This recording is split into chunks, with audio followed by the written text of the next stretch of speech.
Hello students, how are you? I hope you all are fine at your homes. I am Suman Agarwal, your SST teacher.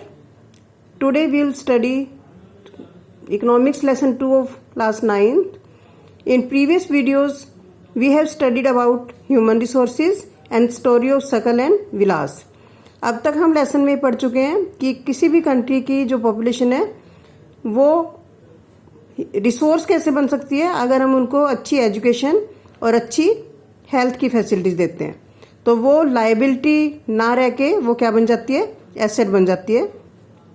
इसको हमने विलास और सकल की story के through भी समझा कि सकल और विलास जो है वो एक बच्चा पढ़ जाता है और दूसरा बच्चा पढ़ नहीं पाता, तो दोनों की जो इकोनॉमिक कंडीशन है उसमें डिफरेंसेस आ जाते हैं। तो ये हमने समझा था लास्ट वीडियो में। आज का हमारा टॉपिक है economic activities by men and women. सबसे पहले इकोनॉमिक एक्टिविटीज क्या होती हैं?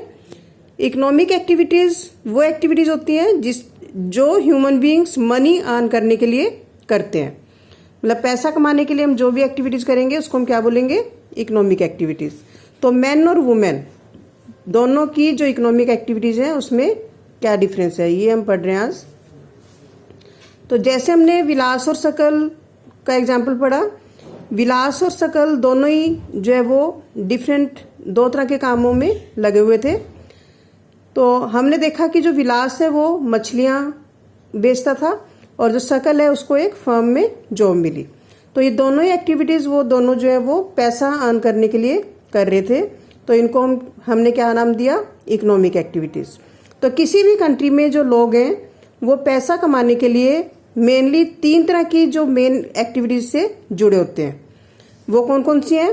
प्राइमरी, सेकेंडरी और टर्शरी।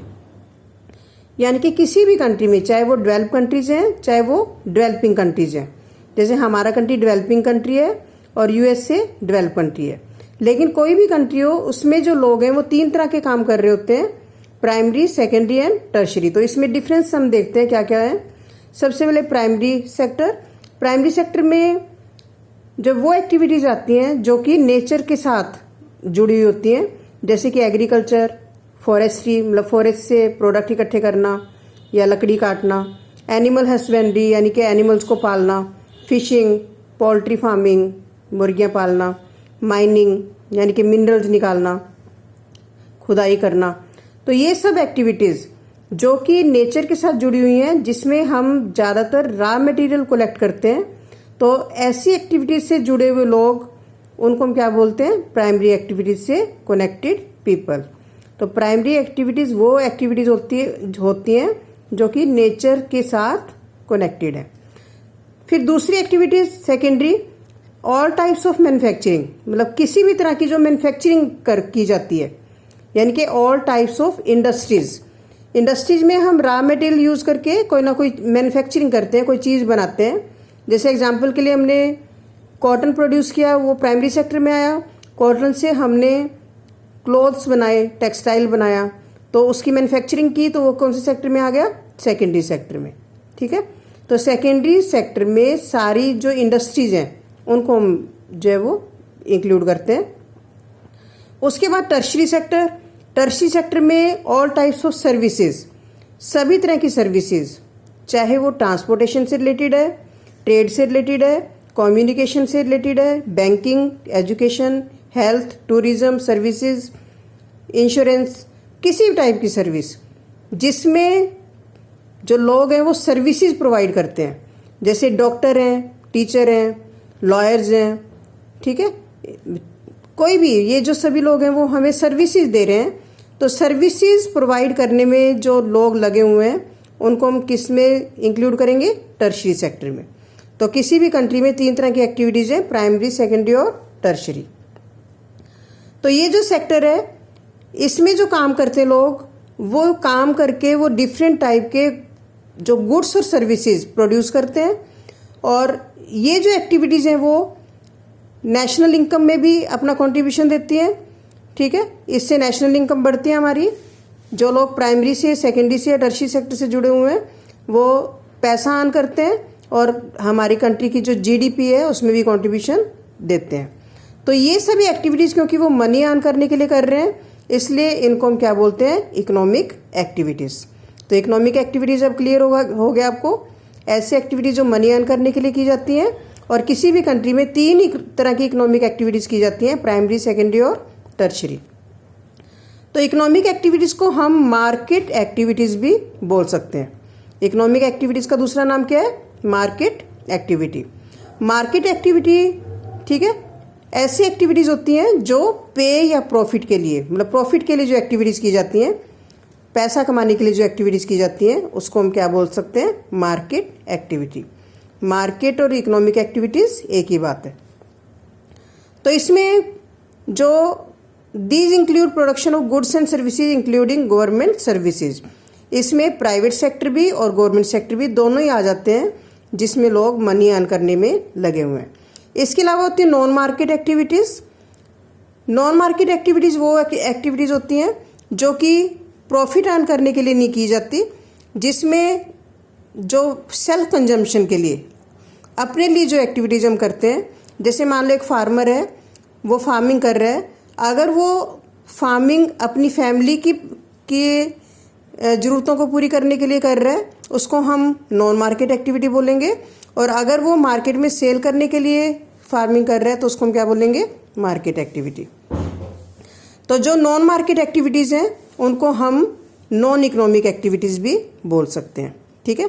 इस तरह से एक और एग्जांपल हम ले सकते हैं, जैसे कि मान लो एक टीचर है, अपने बच्चे को पढ़ा रहा है, तो वो क्या है, नॉन मार्केट एक्टिविटी या नॉन इकोनॉमिक एक्टिविटी, उससे वो पैसा अर्न नहीं कर रहा।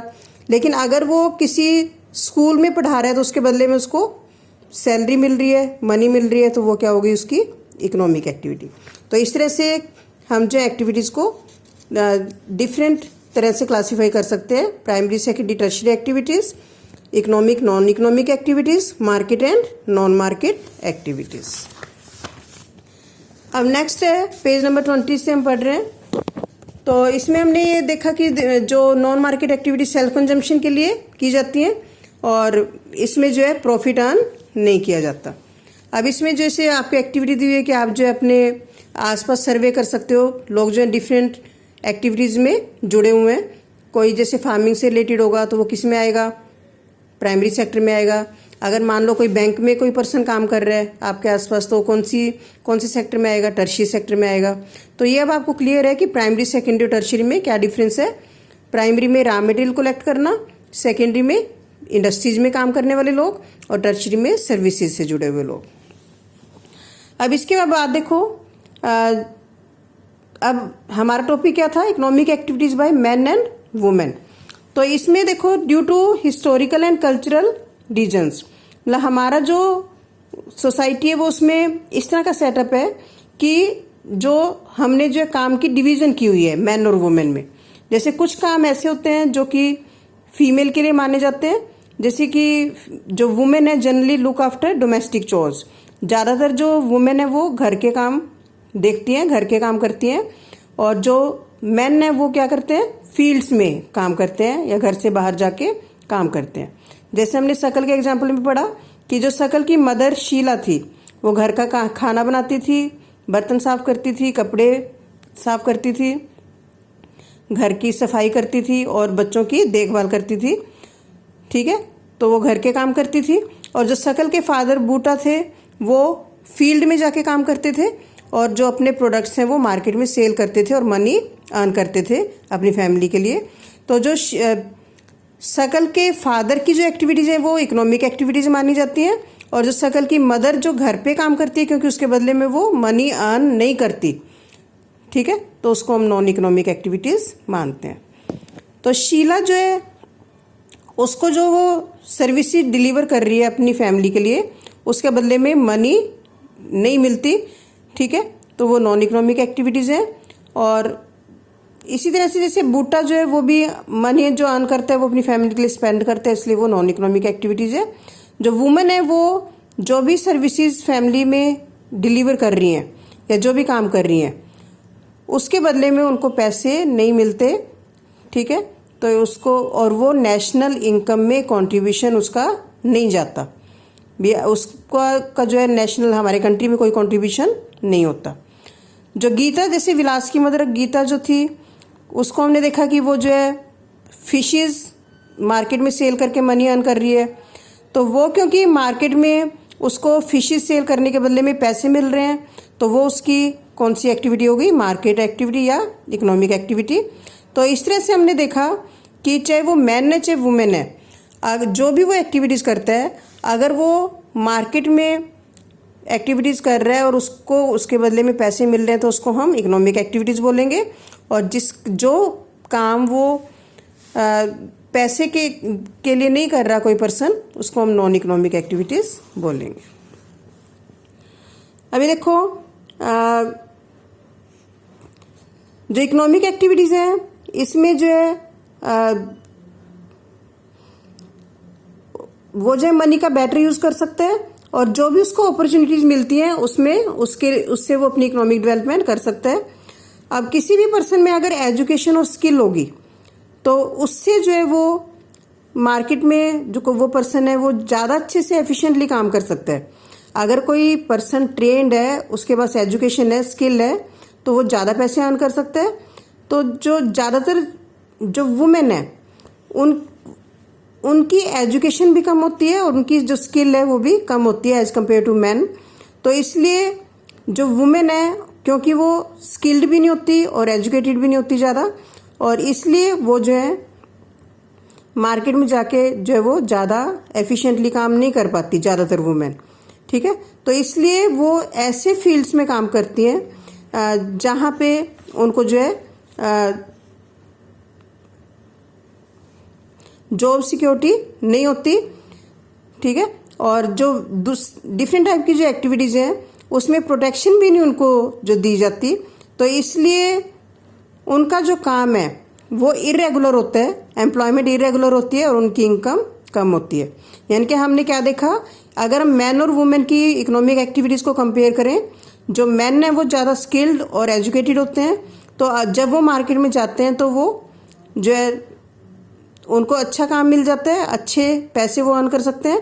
लेकिन वुमेन क्योंकि स्किल्ड भी नहीं होती ज़्यादातर, और जो उनकी फैमिली की भी कई तरह की प्रॉब्लम्स होती हैं, तो इसलिए वो ऐसे फील्ड्स में, ऐसे एरियाज़ में काम करती हैं जहाँ पे उनकी जो सर्विसेज हैं वो इरेगुलर होती हैं और उनको लो वेजेस मिलते हैं।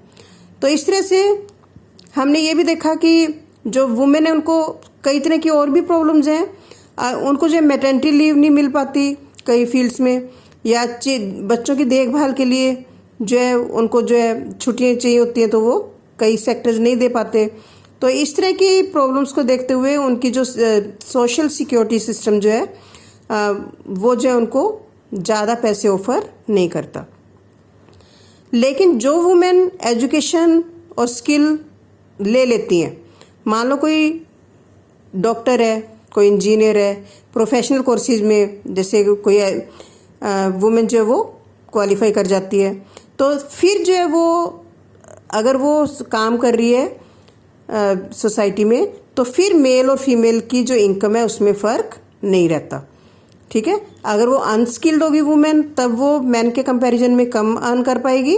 और लेकिन अगर वो हाईली क्वालिफाइड है, एडमिनिस्ट्रेटिव काम में लगी हुई है, या फिर जो चार्टर्ड अकाउंटेंट है, डॉक्टर है, इंजीनियर है, तब जो मार्केट में अगर वो सर्विसेज दे रही है, तो मेल और फीमेल के जो सर्विसेज जो इनकम है उसमें कोई फ़र्क नहीं होता और वो मेल के बराबर ही अर्न कर लेती है।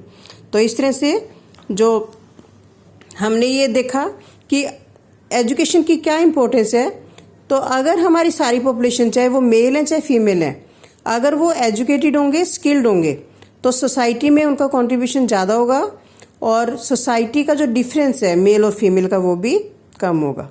ठीक है, तो ये टॉपिक हमारा, अब हमने इसमें ये टॉपिक पढ़ा।